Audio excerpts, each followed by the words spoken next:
आखिर इस सुमसाम और बंजर आइलैंड पर 15 सालों तक 160 काले लोगों को क्यों लाया गया और उन्होंने अकेले इस आइलैंड पर अपना जीवन कैसे बिताया और कितने लोग इस मिशन में मारे गए, साथ ही वहाँ के लड़कियों के साथ कैसा कैसा काम होता है, जानने के लिए वीडियो को अंत तक जरूर देखें। दोस्तों, ये आइलैंड दिखने में जितना वीरान और बंजर लग रहा है, वास्तव में ये उससे भी कहीं ज्यादा अधिक वीरान और बंजर है। ये ऐसा स्थान है जहाँ घास तक नहीं उगती, क्योंकि यहाँ चारों तरफ रेत ही रेत फैला हुआ है। इसलिए इस आइलैंड को रेतीला द्वीप भी कहा जाता है। यहाँ की चट्टानें किसी भी समुद्री जहाज को फाड़ सकती है, इसीलिए इस द्वीप पर पहुंच पाना काफी मुश्किल है। लेकिन इसी जगह पर 100 से ज्यादा मासूम लोगों को उनकी मातृभूमि से पकड़कर इस आइलैंड पर क्यों फेंक दिया गया?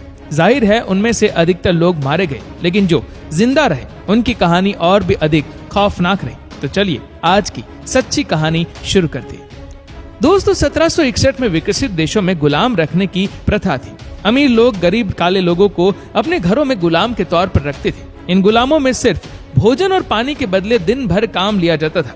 कप्तान साहब मेडागास्कर से वापस लौटते समय बेहद सस्ते दामों पर 160 गुलाम खरीद लाए थे। उन्हें इन गुलामों को रॉड्रिगस आइलैंड पर पहुंचना था, जहां इन गुलामों के लिए उन्हें काफी मोटी रकम मिल जाती। लेकिन थोड़े ही आगे जाने पर शिप की टक्कर एक नुकीली चट्टान से हो गई, जिस वजह से शिप की पतवार टूट गई और शिप में एक से ज्यादा छेद भी हो गए। अपनी जान बचाने के लिए सभी लोग समुद्र में कूद गए और आइलैंड की ओर तेजी से तैरने लगे। जैसे जैसे किनारे पर पहुंचकर उसने देखा कि ये तो बंजर जमीन है और यहाँ खाने पीने के लिए कुछ भी उपलब्ध नहीं है। यहाँ सिर्फ कुछ झाड़ियों और रेत के सिवाय किसी चीज की मौजूदगी नहीं थी। किनारे पर करीब 200 लोग पहुंचने में कामयाब हुए थे, जिनमें से लगभग 80 काले लोग जो कि खरीदे हुए गुलाम थे और 120 गोरे लोग थे। यह आइलैंड दुनिया के सबसे भयानक स्थानों में से एक है, क्योंकि वनस्पति ना उगने के कारण यहाँ भोजन जुटाना बड़ा ही मुश्किल था। माना जाता है ये आइलैंड कभी एक ज्वालामुखी हुआ करता था, जो समय के साथ शांत हो गया था। जाहिर है कि बेहद छोटे, बंजर और कम ऊंचाई वाले आइलैंड को किसी अन्य शिप द्वारा समुद्र से देख पाना बेहद ही मुश्किल था, जिस वजह से यहाँ किसी भी प्रकार के बचाव दल के आने की उम्मीद ना के बराबर थी। ऐसे में भोजन के लिए सिर्फ समुद्री मछली और कछुए के शिकार पर ही निर्भर होना पड़ेगा। वहीं सबसे बड़ी समस्या तो पानी की थी। फिर उन लोगों ने शिप में से भारी मात्रा में लकड़ी एवं कुछ भीगा हुआ भोजन भी इकट्ठा कर लिया, परंतु ताजा पानी अभी भी उनके पास बेहद ही सीमित मात्रा में था। यही कारण रहा कि अगले कुछ दिनों में ही पानी की कमी का शिकार होने के कारण लोगों की मृत्यु होने लगी। इसके बाद नए कप्तान ने आइलैंड पर कुआं खोदने का आदेश दिया, जिससे भूमि के भीतर छुपा हुआ बारिश का पानी मिल गया।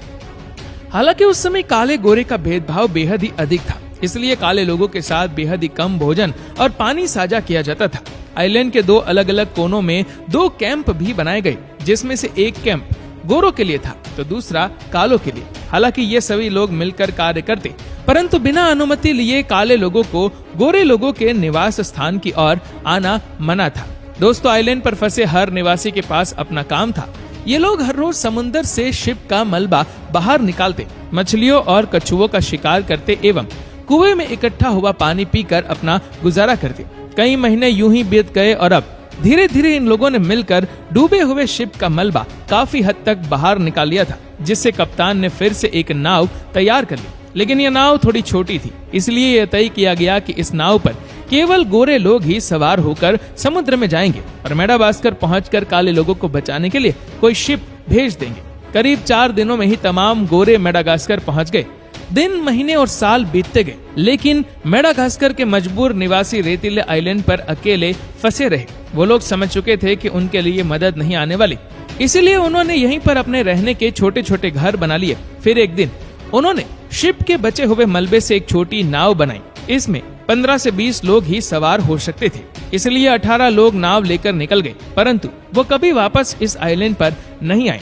फिर करीब 11 साल बीत जाने के बाद आखिरकार उन्हें अपने प्रयास में सफलता मिली। कुछ अधिकारी उनकी मदद को राजी हो गए, लेकिन युद्ध के हालातों में इस कार्य को शुरू होने में 3 साल और बीत गए।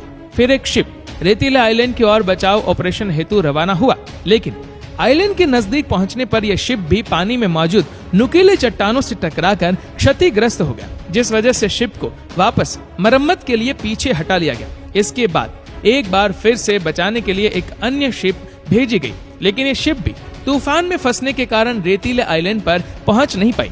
फिर साल 1776 में एक मजबूत लड़ाकू समुद्री जहाज कुछ बेहद ही अनुभवी सैनिकों के साथ फिर से इस आइलैंड पर भेजा गया। इस युद्ध पोत पर मौजूद सैनिकों ने पूरे आइलैंड का चारों ओर से समुद्री दौरा किया। आखिरकार 29 नवंबर 1776 को ये युद्ध पोत रेतीले आइलैंड के तट से जा लगा। जब इस युद्ध कोट से बचाव को आए सैनिक तट पर उतरे तो उनके सामने केवल 7 महिलाएं ही थी, यानी यहाँ के सभी मर्द मारे जा चुके थे।